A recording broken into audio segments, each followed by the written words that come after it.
गर्मी में गरीब का पत्तों का ठंडा ससुराल। ललिता, पतीले में मिट्टी का लेप चढ़ा दिया हो तो जल्दी से दे दो। चूल्हा सुलग गया है, आंच खाली निकल रहा है, चावल धोकर चढ़ा दो। तभी चिलचिलाती धूप गर्मी के मारे पसीना पसीना होकर ललिता चिढ़कर बोलती है, देखिए ना जेठानी जी, आज ये मिट्टी का लेप पतीले की पेंदी पर चढ़ ही नहीं रहा। ऊपर से ये धूप गर्मी भुट्टे की तरह अलग से भुन रहा है। देवरानी जी, जब मिट्टी गाढ़ी नहीं घोलोगी तो परत कैसे बैठेगी पतीले पर? पानी की तरह तो घोला है। क्या करूं जेठानी जी, एक तो रात भर गर्मी में हमारा घर ईंट भट्टी जितना दमकता है कि खाना पीना सोना सब कुछ दूभर हो गया है। सुबह के 4-5 बजे जाग कर कहीं मकान में थोड़ी ठंडक पड़ती है, तब तड़के सवेरे सवेरे खाना पीना बनाने में लगाना पड़ता है। हमारे निखट्टू पतियों की कमाई में तो जैसे आग लगी पड़ी है। पता नहीं कब ढंग से कमाएंगे और घर की छत पक्की करवाएंगे। छोटी बहू ललिता को इस कदर अपने दोनों बेटों को कोसते देखकर चौखट के आगे सूप में गेहूं फटकते हुए काशी बुदबुदाने लगती है। ललिता बहू, तू जब देख बात बात में मेरे दोनों बेटों पर दाना पानी लेकर क्यों चढ़ जाती है? अरे उन दोनों बेचारों से जितना बन पड़ रहा है उतना तो कर रहे हैं। अब क्या दोनों कोल्हू में सर दे दे के पैसे जोड़ेंगे तो खुद ही मकान पक्का करवा देंगे। तभी अमीर पड़ोसन कादम्बरी दोनों सास बहू के झगड़े के बीच में मजे लेते हुए सुनाकर बोलती है, हाय हाय तौबा तौबा, हे भगवान जी, मैं तो इन दो कौड़ी की गरीब पड़ोसियों से दुखी हो गई हूँ। जब देखो सास बहू किचकिच मचा के रखती हैं। हाँ, तो हमारे घर के मसले से तुम्हें क्यों मिर्ची लग रही है? तुम्हारी जमीन में थोड़ी ना बसे पड़े हैं। तुम स्टैंडर्ड वाली हो तो अपने घर में हो, हम गरीब हैं तो हम अपने घर में हैं। नमक रोटी खाकर अपने घर में रहते हैं, तुमसे मांगने थोड़ी जाते हैं। अपनी सास काशी को गुस्से में उखड़ता हुआ देखकर दोनों बहू अनीता ललिता आपस में मुस्कुराते हुए, जेठानी जी, आज तो माँ जी पूरे गुस्से वाले मिजाज में है। इस पड़ोसन की खटिया खड़ी होना तो पक्की है। ललिता, जल्दी जल्दी खाना बनवाओ, वरना अगर तुम्हारे जेठ जी और देवर जी बगैर खाए घर से चले गए तो हम दोनों सास बहू की भी शामत निश्चित है। अब क्यों तुम्हारे मुंह में दही जम गया कादम्बरी? पलट के जवाब नहीं दिया जा रहा। मैं तुम जैसे दो कौड़ी के गरीब लोगों को मुंह नहीं लगाती। अरे भैया, इन सारे के सारे दीवारों पर अच्छे तरीके से सफेदी चूना चढ़ाना और फिर ठंडे हल्के रंग से ही पूरे मकान का पेंट भी करना। जी बिल्कुल आंटी जी, वैसे गर्मी के मौसम के हिसाब से नीला रंग काफी ज्यादा खिलेगा। ये सबसे ठंडा रंग है, लेकिन नीले रंग में नैरोलिक पेंट आता है तो थोड़ा महंगा पड़ेगा। अरे भाई, चाहे खर्चा जितना लग जाए तो पूरे मकान की इस नीले रंग से ही पुताई करना। कादम्बरी को अपने मकान में पेंट करवाते देखकर दोनों गरीब बहू अपने पुराने से फीके मकान को देखकर काफी ज्यादा दुखी हो जाती हैं। एक हमारी पड़ोसन है जो साल भर में 2 बार सफेदी और रंग पेंट करवाती है, और हमारे मकान में 4-5 सालों से एक बार भी सफेदी नहीं हुई। दूर से देखने में हमारा मकान एकदम खंडहर जितना लगता है। दीवार से जब देखो मिट्टी झड़ती रहती है। मकान की खराब हालत पर दोनों बहू आपस में बात करते खाना पीना बनाकर मकान के अंदर लाती हैं, जो कि गर्मी से काफी ज्यादा भभक रहा था। सब लोग पसीने पसीने होकर बैठे थे। बाप रे बाप, गर्मी से मकान के अंदर तो कितना ज्यादा भभका मार रहा है। बहू, आज बड़े जोर की गर्मी है।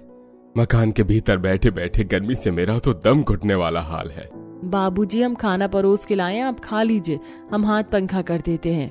अरे नहीं बहू, मेरा तो गर्मी के मारे पेट में धुंध मचा पड़ा है। कुंदन, सुरेश को दे दो, खाने के लिए कब से प्रतीक्षा कर रहे हैं। ललिता अनीता जैसे ही अपने पतियों के आगे खाना परोसती हैं तो मसाले वाली सब्जी देखकर दोनों का मुंह चढ़ जाता है। अरे तुम दोनों देवरानी जिठानी को मसाले वाली सब्जी बनाने के अलावा कुछ और सोचता नहीं है क्या? एक तो वैसे ही भयंकर गर्मी का मौसम चल रहा है। अजी, तो हम और दूसरा क्या बनाते? ये सोयाबीन छोड़ के कोई हरी सब्जी भी तो नहीं थी बनाने के लिए। भाभी, हरी सब्जी नहीं थी तो धनिया की चटनी पीस देती। ऐसे मसाले वाली सब्जी खाने से अच्छा चटनी के साथ दाल चावल खाते तो पेट में थोड़ा ठंडक करता। दिन भर धूप गर्मी में काम करके वैसे ही हालत खराब रहती है। कुंदन को इस तरह कुड़कुड़ाते देखकर काशी गुस्से में झुंझुलाकर बोलती है, कुंदन, घर में धनिया पड़ा होता तब तो ललिता बहू चटनी पीसती। पिछले 2-3 दिन गुजर गए तुम दोनों भाई को भाजी तरकारी खरीद कर घर में लाए हुए। जो रसोड़े में रखा था वही तो बनाएगी। किसी तरह दोनों भाई आधा अधूरा खाना खाकर दिहाड़ी भत्ते में निकल जाते हैं। तभी नंद किरण कहती है, भाभी, आंगन में 2 दिनों से गोबर पड़े दुर्गंध कर रहे हैं, आज उपले पात लेते हैं। किरण, अभी तो आंगन में बड़ी कड़ी धूप है, थोड़ी धूप घट जाए तो 2-3 बजे से उपले बना लेंगे। जेठानी जी 2-3 बजे उपले लगाएंगे तो सांझ तक सूख नहीं पाएंगे, खाना किस पर बनाएंगे? देवरानी जी जैसे ही गर्मी के मौसम में ईंधन की कमी थोड़ी ना पड़ेगी, चलो आज जंगल चलते हैं, वहां से सूखे पत्ते बटोर कर ले आएंगे। बहू, जब तुम दोनों देवरानी जेठानी जंगल जा ही रही हो तो दातून तोड़कर भी लेते आना, मुंह धोने के लिए एक भी दातून नहीं है। जी माँ जी। तब दोनों बहू बांस की बनाई हुई टोकरी सर पर उठा लेती हैं। तभी दोनों बहू के तीनों बाल बच्चे पसीने में लथपथ शरीर खुजलाते हुए आते। मम्मी मम्मी, मुझको पूरे शरीर में बहुत खुज्जी खुज्जी मच रही है। हाँ तो किसने कहा था इतनी चुपड़ी जलती गर्मी में बाहर जाकर खेलने को? अब बचने लगी ना खुजली, आज मैं तुझे नहलाऊंगी धुलाऊंगी भी नहीं। अरे छोटी बहू, तू क्यों बेचारे मेरे पोते पर फालतू का गुस्सा निकाल रही है? बच्चे तो खेलेंगे कूदेंगे ही। मम्मी मम्मी, आप और चाची जंगल जा रही हो, हम तीनों भी आपके साथ चले, घर में बहुत तेज की गर्मी लग रही है। हाँ चलो खुशी बेटी, थोड़ा पेड़ पौधों की ताजी हवा शरीर में लग जाएगी तो सही रहेगा। भाभी आप दोनों बच्चों को लेकर जाइए, तब तक मैं चूल्हा लीप कर दोपहर के बर्तन खाली करके मांज लूंगी। अच्छा ठीक है। तगड़ी धूप में दोनों बहू तीनों बच्चों को लेकर जाने लगती हैं। दोपहर का टाइम था, गर्मा गर्म लू चल रही थी। मम्मी मम्मी, जमीन गर्म लग रही है, पैर जल रहा है। सही में जेठानी जी, आज तो जमीन थार मरुस्थल की रेत जितनी गर्म हो रखी है, ऊपर से इतनी तगड़ी लू चल रही है, कहीं लू खाकर तीनों बच्चे बीमार न पड़ जाएं, वरना लेने की देनी हो जाएगी। देवरानी जी बस जंगल पास ही है, बच्चों तुम भी तेज तेज चलो। तब सब जंगल में पहुंच जाते हैं, जहां घने पेड़ पौधे थे जिन पर हरे भरे पत्ते लहलहा रहे थे। जंगल में काफी छाया और ठंडक थी, पत्ते हिल डुल कर ठंडी ठंडी हवा कर रहे थे। हाँ जेठानी जी, इन पेड़ पत्तों की शुद्ध ठंडी ठंडी हवा खाकर मन प्रसन्न हो गया। थोड़ी देर बैठते हैं ना। ललिता, हमें लकड़ी भी चुनना है, दातून भी लेना है, घर लौटकर उपले पातना है, शाम का खाना पीना होगा। जेठानी जी, ये तो हम दोनों बहू की रोजाना के लिए दिनचर्या, दो पल बैठकर हवा खा लेते। देखिए कितनी ठंडी ठंडी धूप घास है। मम्मी मम्मी, तब तक हम तीनों खेल रहे हैं। तीनों बच्चे पेड़ पत्तों की ठंडी हवा में खेलने लगते हैं। तभी दोनों बहू थोड़ी दूरी पर कुछ गौरैया चिड़िया को दाना चुगते देखती हैं। कुछ गिलहरियां शीशम के पेड़ की टहनियों पर उछल कूद कर रही थीं। देवरानी जी देखो, इस शीशम के पेड़ पर नई पंचकियां निकल गई हैं। जब हम 2-4 दिन पहले तक आए थे तो ये शीशम का पेड़ बिल्कुल बंजर था। जेठानी जी, एक बार आप उस आम के पेड़ पर तो नजर डालिए, उस पर तो मोगरे भी लग गई हैं। थोड़े दिनों में कच्ची कच्ची कैरी लग जाएंगी, तो तोड़कर अचार डालने के लिए चलेंगे। वैसे काफी देर हो गई है, चलो अब लकड़ी पत्ते चुन लेते हैं। तब दोनों बहुएं पेड़ों से सूखे झड़ते हुए पत्तों को इकट्ठा करते हुए जंगल के आधे भाग के पास पहुंच जाती हैं, जहां उन्हें बबूल का पेड़ दिखता है, जिसकी परख करते हुए ललिता, जेठानी जी तो बबूल का पेड़ है, पता है इसका दातून करना बहुत ही लाभकारी होता है। इससे मसूड़े का दर्द, झंझनाहट और दांतों के दर्द से काफी आराम मिलता है। माँ जी के दांतों में काफी ज्यादा दर्द रहता है, मैं तोड़ लेती हूँ। ललिता उस बबूल के पेड़ से कुछ लचीली टहनियों को तोड़ लेती है। तभी एक बूढ़ी औरत उन्हें जमीन में से दूब नोचते हुए दिखती है। अरे अम्मा, आप ये घास किस लिए नोच रही हो? इसके चलते तो जंगल की जमीन में ठंडक है। बुटिया, ये दूब घास तो जिस जगह जमीन से तुम उखाड़ोगी 2-4 दिन में फिर से नई उपज जाती है। बाकी मैं इस पत्तों से अपनी मढ़ई बनाऊंगी, गर्मी में भी काफी ठंडा रहता है। इतना बोलकर बुढ़िया घास पत्तों का पुला लेकर चली जाती है। तभी गर्मी से परेशान दोनों गरीब बहू को जुगाड़ू दिमाग चलता है। देवरानी जी, वैसे ही धूप घास से घर बनाना तो काफी असरदार सा जुगाड़ू लग रहा है, ले चलते हैं घर पर जेठानी जी, ये धूप घास के पत्ते बहुत ही छोटे हैं, हमें कुछ बड़े पत्तों की जरूरत लगेगी। दोनों बहू ऐसा सोच रही होती हैं, तभी उन तीनों के बच्चे बरगद के पत्ते तोड़ के लाते हैं। मम्मी मम्मी देखो, ये जंगल में कितना बड़ा सा पत्ता मिला। अनीता दीदी, ये बरगद के पत्ते तो कितने चौड़े हैं, इससे हमारे छप्पर पर मचान डल जाएगा। तब दोनों बहू दूब और बरगद के काफी सारे पत्ते बटोर कर बोझा बनाकर सर पर लेकर घर आती हैं। बहू, आज तुम दोनों ने जंगल में बड़ी देर लगा दी और इतने सारे पत्ते का पुला बनाकर किस लिए लाई हो? हमारे घर में तो माल भी नहीं है। माँ जी, अब आप देखती जाइए हम इससे कैसे जुगाड़ लगाते हैं। तब अनीता उस गोबर और मिट्टी का गाढ़ा घोल बनाकर मिट्टी उधरती दीवारों पर मोटा मोटा चढ़ा देती है। ललिता, इससे पहले की दीवार की मिट्टी और गोबर, सूखे हुए ये दूब वाली घास चिपकाती जाओ, ये बिल्कुल सीमेंट की तरह जमाने का काम करेगा। भाभी, मैं भी आपकी मदद करवाती हूँ। तब तीनों नंद भाभी दंदनाती गर्मी में घर के अंदर वाले भाग को ठंडा करने के लिए पूरे दीवार पर धूप के पत्ते लगाती हैं। बस अब मचान पर पत्ते डालना बाकी है, सूरज डूबने से पहले हो जाएगा। तब बड़ी बहू अनीता लकड़ी के जीने से मचान पर चढ़ जाती है और बरगद के पत्तों को गोबर का घोल गाढ़ा लगाकर पत्तों को लगा देती है। कुछ ही देर में उनके तपते हुए मकान के अंदर ठंडक हो जाती है। बहू, तुम दोनों का ये पत्तों वाला जुगाड़ घर में काफी राहत कर रहा है। सच में बहू, बाकी दिन तो गर्मी से छत कितना भभकता है, आज ठंडापन है। चलो तुम दोनों रोटी पानी बना लो। आज तो दिन भर धूप में काम करने में गला सूख गया। ललिता, एक ग्लास मटके का ठंडा पानी तो पिलाना। ललिता जैसे ही मटके में से पानी निकालने के लिए हाथ डालती है तो गर्मी से वो खौल रहा होता है। हाय राम जेठानी जी, मटके का पानी तो एकदम लावे की तरह खौल रहा है। इतना गर्म पानी पीकर तो गला जल जाएगा। कसम से इस बार तो गर्मी के मौसम ने गजब का कहर बरसा दिया। घड़े के अंदर भी पानी ठंडा नहीं रह रहा। जेठानी जी, मिट्टी का घड़ा भी तो एकदम चिकना हो गया है। मेरे ख्याल से इसके अंदर से पानी ठंडा रखने की तासीर खत्म हो गई है। नया मटका भी 300-400 रुपए से कम का नहीं बिक रहा। देवरानी जी, इस मटके का जुगाड़ कल देखते हैं। चलो फिलहाल खाना बनाते हैं। तब दोनों बहू खाना बनाकर पूरे ससुराल को हाथ पंखा करते हुए खिलाती हैं। आज तुम दोनों ने थोड़ा मनपसंद का खाना बनाया है। गर्मी के मौसम में सादा दाल चावल चोखा इंसान पेट भर के खा ले। मम्मी, थोड़ा दाल चावल मुझको भी डाल दो। ये ले बिटिया। बहू, तुम दोनों ने दाल भात चोखा इतना स्वादिष्ट बनाया था कि मेरा तो खाकर एकदम पेट टंच हो गया। अब जल्दी से बिछौना लगा दो। जी बाबूजी, अभी लगाती हूँ। भाभी, बिस्तर में डाल देती हूँ, दरी और तकिया भी तो लगाना है।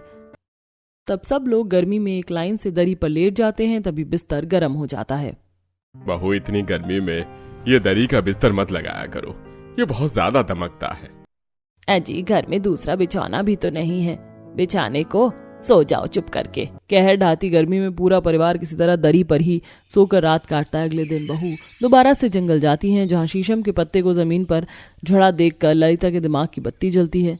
जेठानी जी देखिए, ये शीशम के पत्ते पेड़ से टूटकर गिरने के बाद भी अभी तक नहीं मुरझाए और कितने ठंडे हैं। क्यों ना हम इसका बिस्तर बना ले। देवरानी जी, ये तो बहुत ही बेहतरीन जुगाड़ है। वैसे हम मटके का भी जुगाड़ लगाना पड़ेगा ताकि पानी ठंडा रहे।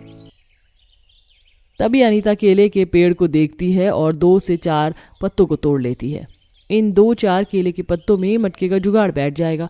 तब दोनों शीशम और केले के पत्ते इकट्ठे करके घर लाती हैं और केले के चौड़े पत्तों से मटके की पेंदी और सतह को ढक देती हैं। जेठानी जी, मैंने मटके में पानी भर दिया। 1-2 घंटे बाद देखते हैं हमारा ये जुगाड़ असरदार होता है कि नहीं। चलो तब तक बिस्तर बनाने का बंदोबस्त करते हैं। तब दोनों बहू आग लगती गर्मी में पसीने पसीने होकर शीशम के पत्तों से बिस्तर बनाती हैं। तभी तीनों बच्चे आते हैं। मम्मी, चाची, आप दोनों ये पत्तों वाला बिस्तर किसके लिए बना रही हो? इसमें हम सब लोग सोएंगे। हाँ बच्चों, इस पर हम सब लोग सोएंगे। अब चलो हमें बिस्तर बनाने दो।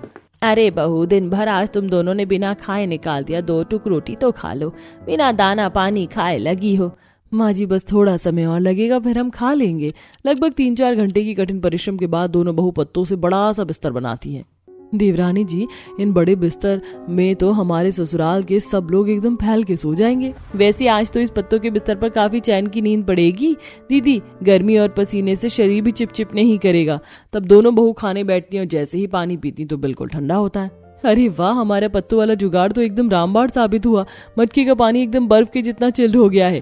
इसी तरह समय गुजरता है। जहाँ पहले तक दोनों गरीब बहू और उनके ससुराल वालों को भूचाल मचते गर्मी की मार झेलनी पड़ती थी, वहीं अब पत्तों वाले ठंडक भरे ससुराल में सब संतुष्ट रह रहे थे। फिर एक दिन दोनों भाई दोपहर के टाइम पसीने में तरबतर होकर घर आते हैं। सुरेश, कुंदन आ गए? बच्चों, बहू जल्दी से दोनों के लिए खाना काट दो। नहीं, मेरा खाना मत निकालना, मन नहीं है।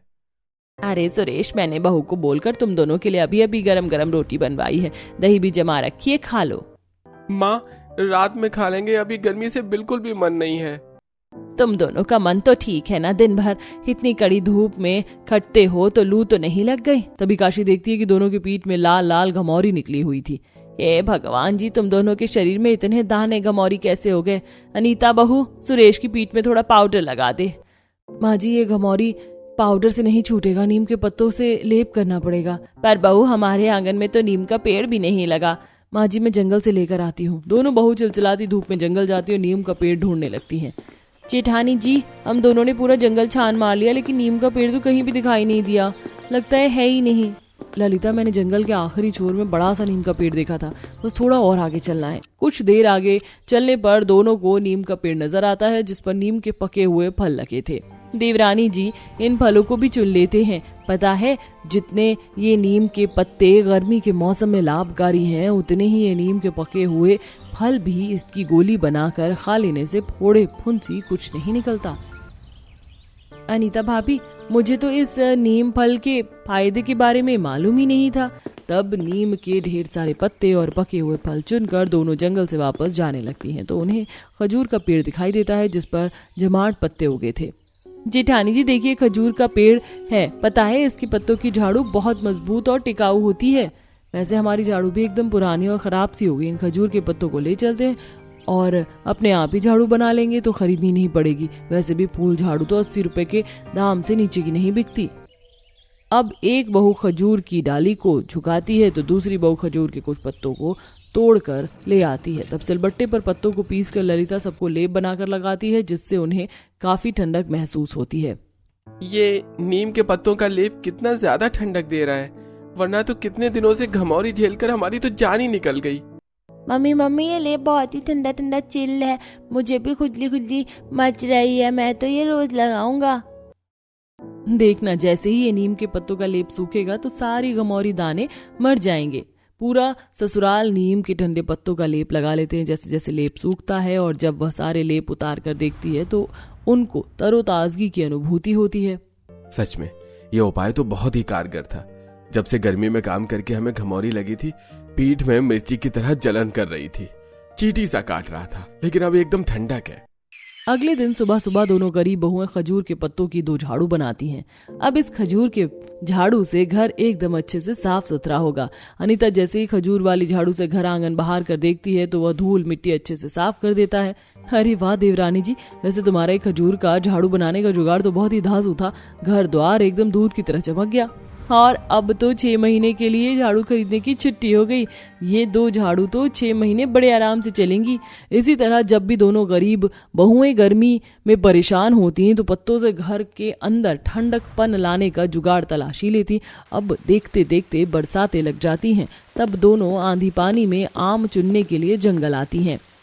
ललिता देखो, आंधी तूफान में कितने सारे कच्चे आम डाली से टूट कर गिरे हैं। हाँ, इतने आम से तो काफी सारा अचार डल जाएगा भाभी। तभी थोड़ी देर बरस कर बारिश बंद हो जाती है और मौसम वापस से गर्म हो जाता है। दोनों बहू आम चुनते हुए जंगल के थोड़े बंजर वाले भाग में पहुंचती हैं जहां वो काफी सारे कैक्टस के पौधे देखती हैं। जेठानी जी, ये देखिए कैक्टस के पौधे। ललिता जरा संभल कर, इन पौधों में कितने सारे कांटे हैं। मुझे तो ये ऊंट कटार के पौधे लग रहे हैं। कोई फूल नहीं लगा इसमें, कहीं जहरीला ना हो। जेठानी जी, ये कैक्टस का पौधा है, बाकी के आम पेड़ पौधों की तरह नहीं। इसके अंदर बस ठंडा पानी भरा होता है जो कि काफी शरीर के लिए फायदेमंद होता है। आपको पता है, ये कैक्टस का पौधा आमतौर पर बंजर खुश्क रेगिस्तान में उगता है। इसे तोड़ के घर ले चलते हैं। वैसे इस जंगल में कितने सारे तुलसी के पौधे हैं। 1-2 पौधे जड़ से उखाड़ कर ले चलते हैं, आंगन में बो देंगे। गर्मी में तुलसी की चाय पीना शरीर में ठंडक देती है। तब ललिता सावधानी बरतते हुए उन कैक्टस के सारे पत्तों को तोड़ लेती है और अनीता तुलसी के पौधे को जड़ से उखाड़ के अपने साथ घर लाकर खुरपे से आंगन में रुपाई कर देती है। तभी तनु कैक्टस के पौधे को देखकर कहती है, माँ, ये तो कैक्टस का पौधा कितना सुंदर है देखने में। इसके अंदर क्या कोई फल होता है? मुझे खाना है। दीपांशु बेटा, इसके अंदर कोई मीठा फल नहीं बल्कि तरल पानी होता है। तब ललिता उसके कैक्टस के पत्तों को काटती है जिसमें जली जैसा ठंडा पानी भरा था, जिसे पीकर ससुराल वालों को ठंडा और काफी अच्छा लगता है। वहीं बहुएं आंगन में ही गर्मी के कुछ चौलाई के साग, धनिया, पुदीना उपजाती हैं जिससे गर्मी में चटनी, शरबत वगैरह बना के सबको ठंडक प्रदान कर सके। इस तरह गरीब बहुएं गर्मी के मौसम से बचाव के लिए अपने ससुराल में तरह तरह के पत्तों का प्रयोग करके ठंडक बनाए रखती हैं।